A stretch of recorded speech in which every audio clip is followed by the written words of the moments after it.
felicitate most heartily with the Medical and Dental Association of Nigeria, your state, and in particular UCA branch, on this very special occasion of the annual general meeting and succession ceremony. I am a member of the group, and down the years, I have been a beneficiary of the activities of this very noble group, and it has stood for cherished values over the years, and I know and have no reason to doubt that it will continue to be. It is the, if you like, the self-policing and self-regulating body of the body of consultants, both professionally, socially, morally, and everything that is cherished and of value to members of this noble profession.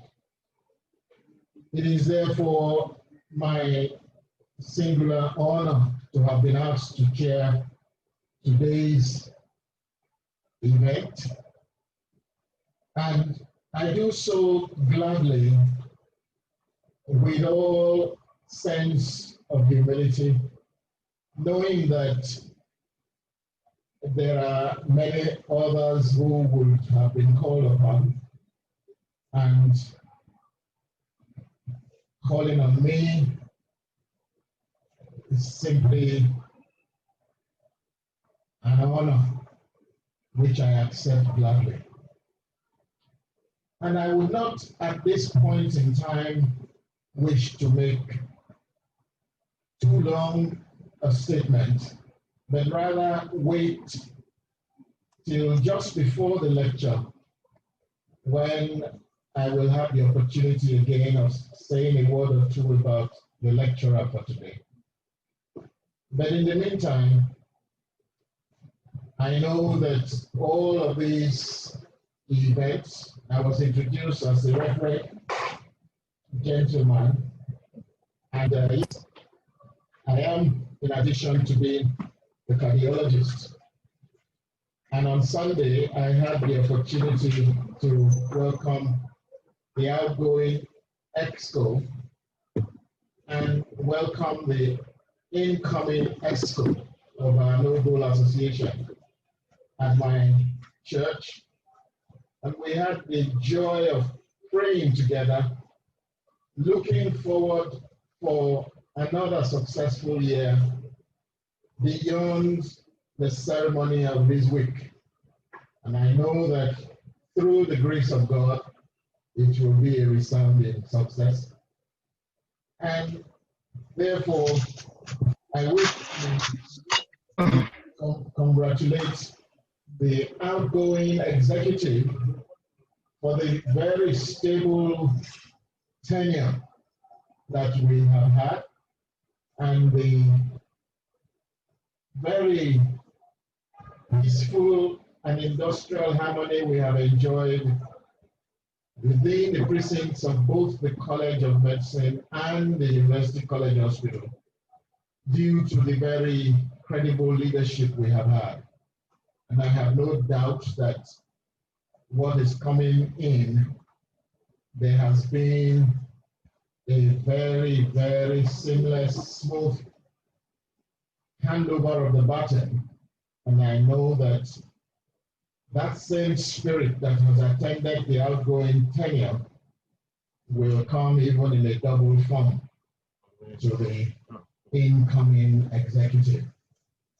So with all my prayers and good wishes, we will have an even greater industrial harmony, regardless of the COVID-19 pandemic that has been changing every way of life we knew.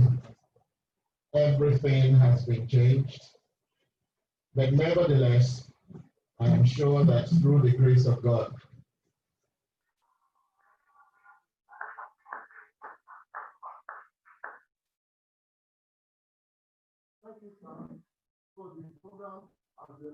Open. Thank you, sir. The program has been officially declared open. The next item on the agenda is the citation of the guest lecturer. But before the person who is going to anchor this program, the citation, Dr. Olubukola Omoboale, comes on stage. The chairman of today's Professor Samuel Omokhodion will say a few words about Professor Omokhodion.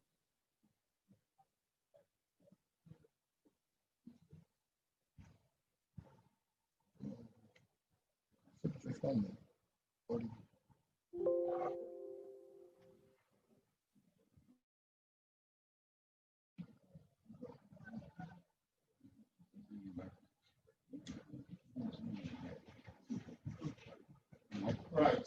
Good morning once again, Your Excellency, the Governor of your state,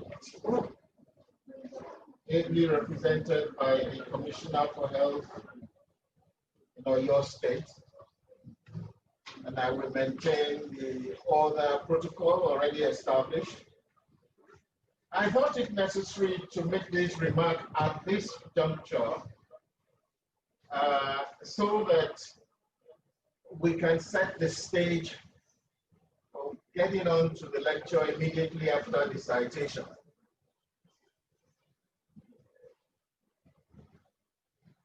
The coronavirus disease, otherwise nowadays referred to as COVID-19, is something that had gone around the entire world. And the first recorded cases was on February 28th, earlier this year. That index case, before the tracing mechanisms were established, had contacts with others. And the second confirmed case was recorded on the 9th of March. And since then, the number of actual tested and positive cases have risen. So that 2 days ago, which is when this was playing from the web page of the Center for Disease Control in Nigeria, we now have 55,000 plus. The number of deaths recorded are also shown. These are the official figures. And you know that this is limited by the level of testing that goes on.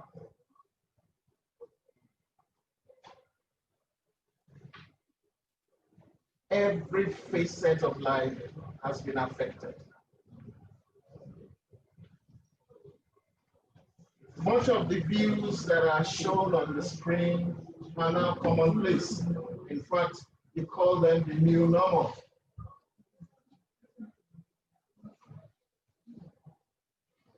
Our schools, our hospitals, even day-to-day activities on the streets have not been spared.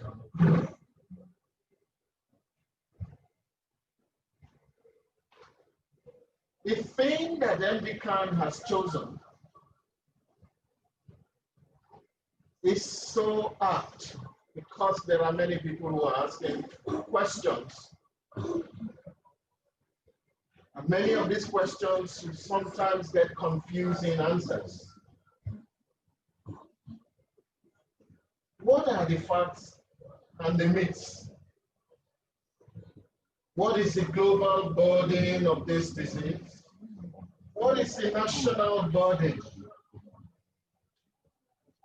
How do persons get infected? Is it airborne?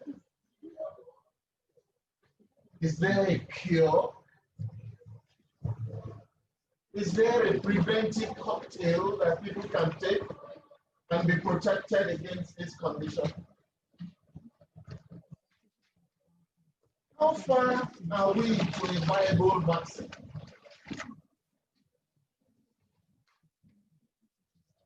Persons who have survived have immunity, and for how long? Is there indeed an end in sight from all the work that has been going on?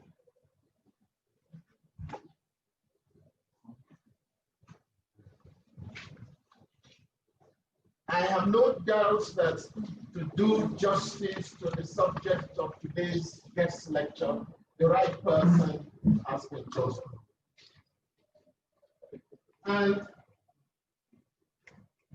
he is not just a seasoned clinical virologist of international repute, one-time head of our virology department in this hospital and College of Medicine. He's an erudite scholar and researcher,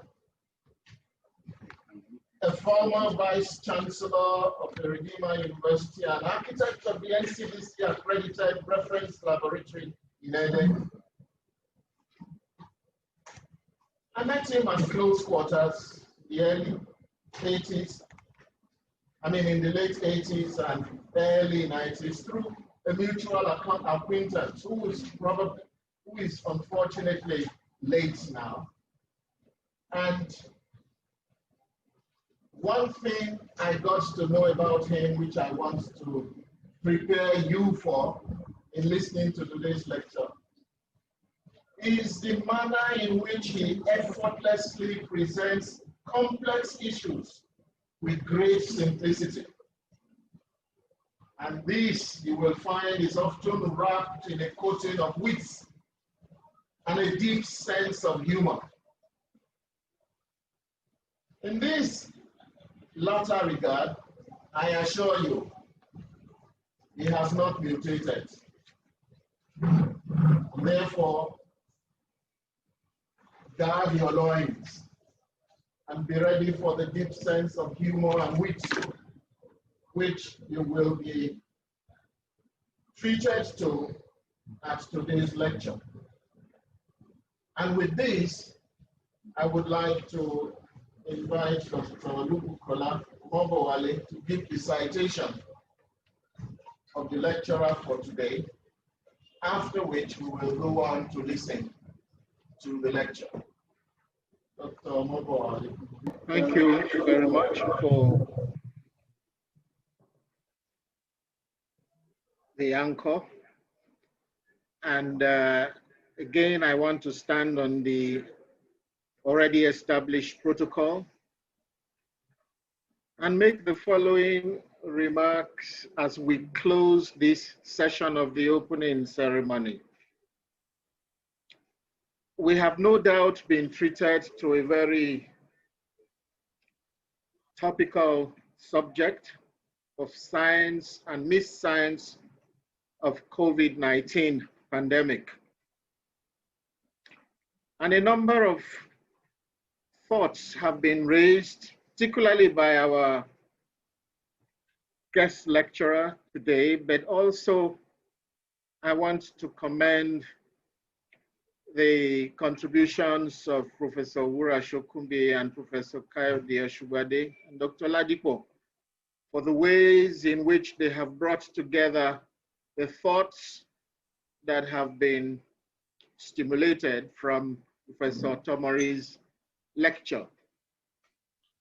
And the first thing I'd like to drop with us is to ask how much of the policies that are being enacted in terms of the easing of the lockdown conditions are actually based on rigorous science.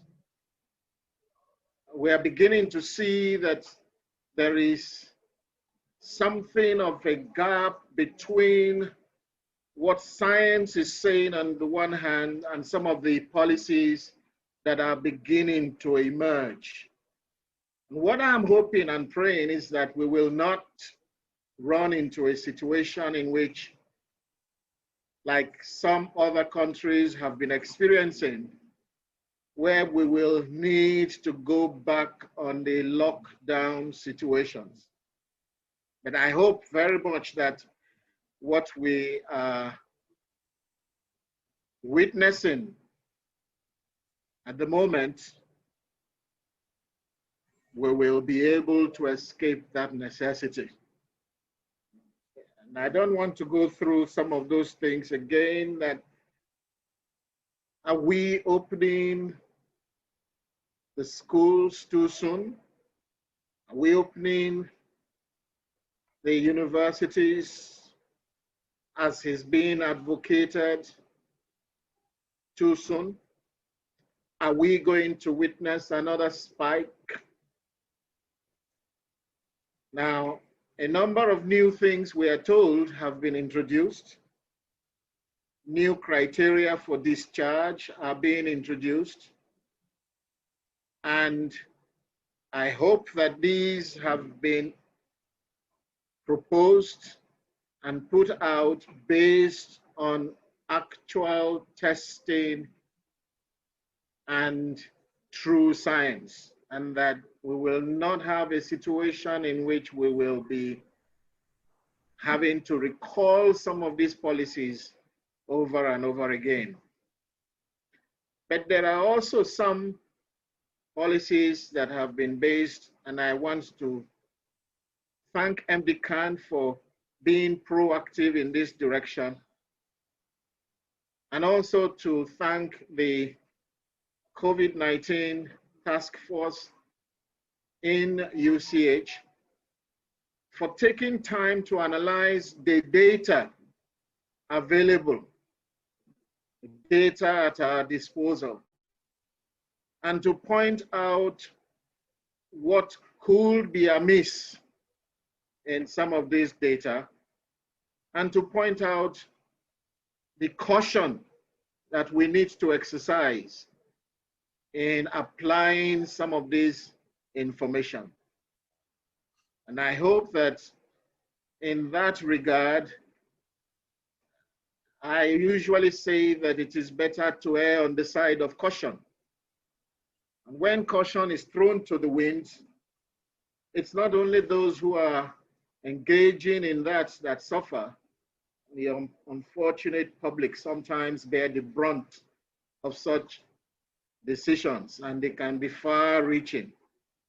And I hope that in some countries where, like in France, in Spain, where they threw their beaches open and everybody rushed to the beaches, and they had spikes in the number of cases, and they started closing the beaches again, and countries were asking those who had been there to isolate, and there was anger that we do not have the same phenomenon taking place on our own territory. They say sometimes slow and steady wins the race. If we rush because we do not want our economy to suffer and reopen everything and take no caution, and then we start suffering the consequences, it eventually tells adversely on our economy, which in the first place we're trying to protect. But I think that here is where science needs to meet with political expediency, and caution needs to be exercised so that our people are protected. They may not like some of the policies sometimes that emerge. They may kick against it, but at the end, they will understand that it has been in their interest that some of these policies have been applied. Once again, I want to thank MD Khan, both the outgoing leadership and the incoming leadership, for putting this together. It has been most appropriate. It is topical. It is a thing that institutions of this nature should be speaking about in order to educate the public on these kind of issues. And I want to thank the stimulus that is being provided from this event today for people in academia to begin to take accurate data more seriously and use this as a premise for evolving sound policies that will be in the interest of the general public. Once again, thank you very much. And I know that a lot of efforts has gone into making this possible. I cannot possibly enumerate all of them, but the anchor, the leadership, the technical team, the men of the press and the ladies of the press, everyone that has been part of this, I want to appreciate you all, your partners with what you may choose to call the ivory tower in ensuring that the era of fake news and era of fake information is history, and that we begin to rely on sound information, sound science, and that becomes the premise on which policy and on which all actions that are put out in the public arena are based. That is the message that all of us should take from this opening ceremony. And I hope that we will also desist from being part of extending fake news and fake science, and the harm that does has been aptly, put before us today, so that we recognize that if you are not sure of the source of information, interrupt it, don't put it out. That does more harm. Only what is sure, only what is certain, only what is sound should be out there. And I end by saying a scripture from the Bible that says, you will know the truth, and the truth will set you free. But if lies are made to sound like true, it puts a lot of people into more trouble. But if we ensure that only the truth goes out there and people believe it, let's say it hard enough, let's say it long enough. Just like people, when they say a lie, they say it long enough, people begin to believe them. But let us also say the truth long enough to erase lies from the public arena and domain, and people will believe us. Thank you once again for the honor of chairing this session, and thank you for enabling me to be part of this epoch-making occasion. Thank you very much, and I wish you all a successful meeting